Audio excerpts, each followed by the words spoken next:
Bonjour la famille, soyez le bienvenu sur ma chaîne. Moi c'est Evie Mawete. Très heureux de vous revoir encore à travers cette vidéo. Moi je me porte bien, j'espère vous aussi. Si tel est le cas, écrivez un mot en commentaire. En attendant, on s'abonne pour ceux qui me découvrent aujourd'hui.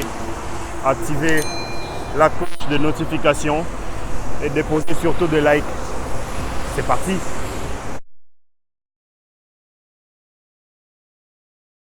Cette vidéo s'adresse à tous ceux-là qui ont déjà leur visa pour pouvoir venir en Russie et tous ceux qui se retrouvent en Russie, nouvellement bien sûr. Tout part d'une inscription de l'une des universités en Russie grâce à laquelle on vous octroie l'invitation et c'est par cette invitation que vous faites votre demande à l'ambassade et vous avez un visa de 3 mois. Pour tout étudiant qui est censé étudier en Russie, pour une durée de 5 ans, a droit à un visa tout le 1 an pendant 5 ans de ses études ici en Russie. Comment ça se passe? Je m'explique. Le visa en soi est un document légal qu'octroie tout le pays aux étrangers, bien sûr, dans le but de rester sur le territoire d'un pays quelconque, bien sûr, légalement. Alors là, j'insiste, légalement. Et c'est un document qui octroie une résidence temporaire. Connaissant cela, l'étudiant a plus ou moins une année pour étudier tranquillement, normalement en Russie. Cette résidence temporaire, c'est-à-dire le visa qu'octroie la migration à travers, bien sûr, l'université, grâce à votre inscription dans une université de la place, ça je suis obligé de me répéter, vous octroie la possibilité de circuler librement, de voyager dans la Russie, librement d'effectuer des transactions bancaires, des transactions monétaires aussi tranquillement sans pour autant être dérangé parce que c'est légal et je ne vous apprends rien, ça donne un certain confort par rapport également à la vie, par rapport à tout ce qu'on peut faire tranquillement. Certes, le document est octroyé par l'université, mais alors les nouveaux étudiants sont censés garder ces documents toujours à jour, c'est-à-dire les reconduire toutes les années, puisque le document a une durée d'une année. Ce document est censé être renouvelé toutes les années, dépendamment de vos études, dépendamment de la régularité, dépendamment du bon vouloir également de l'université. Je m'explique. Pourquoi je dis cela dépend du bon vouloir de l'université? Parce que là, nous sommes confrontés à des catégories d'étudiants. Il y a de boursiers ainsi que de contractuels. Je m'explique.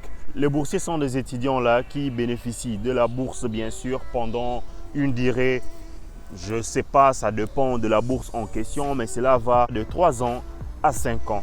Les bénéficiaires de la bourse sont censés suivre à la lettre toutes les indications de l'université comme il se doit. Au cas où un étudiant ne suit pas à la loupe les indications, les obligations qui est tenu, respecté vis-à-vis de l'université, l'université résilie le contrat, c'est-à-dire annule carrément sa bourse pour quelques problèmes que ce soit. Cela peut avoir comme cause des absences à répétition, le fainéantisme, je pourrais dire la négligence, ainsi que ce qui va avec. À cause de ces raisons, l'étudiant peut voir l'université refuser de reconduire son visa. En ce moment-là, avec peu de chance, l'étudiant boursier peut devenir un contractuel, c'est-à-dire payer l'argent d'une manière normale comme tout étudiant contractuel qui paye seul leurs frais académiques. Les contractuels sont des étudiants dont l'inscription a été prise par un organe, soit par une connaissance, un ami, je dirais de la famille ici en Russie, à travers qui l'université a octroyé l'invitation grâce à l'inscription qui a donné le visa de 3 mois bien sûr et qui a été reconduit en arrivant ici en Russie pour une durée d'une année. Donc voilà, ces étudiants contractuels dont l'invitation a été octroyée avec beaucoup plus de facilité sont ceux qui payent leurs études d'eux-mêmes.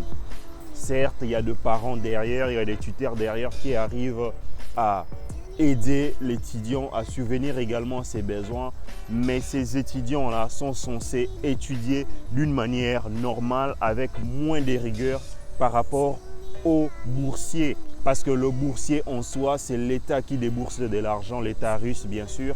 Alors il y a une mainmise, il y a une surveillance constante par rapport à leur évolution, alors que les contractuels sont un tout petit peu écartés de cette mainmise, de ces contrôles de routine, parce que leur sort est entre leurs mains.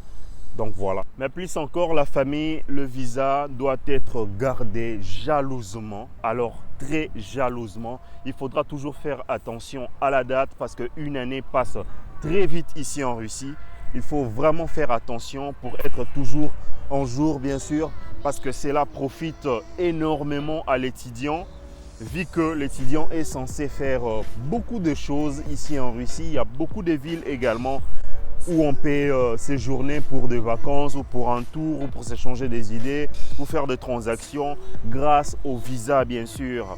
Le visa, c'est un document légal qui doit être gardé comme la prunelle de ses yeux. J'insiste réellement pour ceux qui sont en Russie nouvellement que le visa, c'est un document important, alors très important. On peut le perdre à tout moment.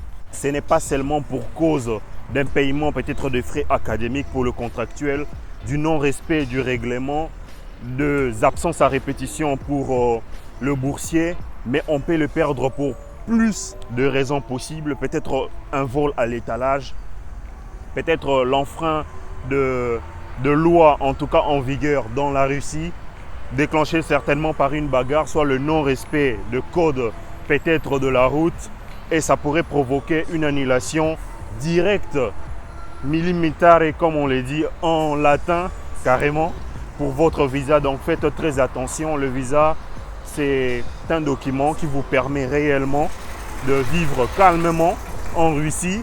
Comme je l'ai dit, c'est une résidence temporaire qui doit être vraiment prise très au sérieux, qu'on doit protéger, parce que une fois vous êtes ici, vous vous retrouvez en Russie, ce n'est pas de la blague.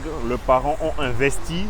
Si c'est peut-être par vos propres moyens, vous avez investi pour ne pas récolter du n'importe quoi. Donc voilà, disais-je, le visa, c'est un document qu'on doit prendre au sérieux toutes les années, comme il se doit, de le renouveler à temps, parce qu'une année, ça passe très vite.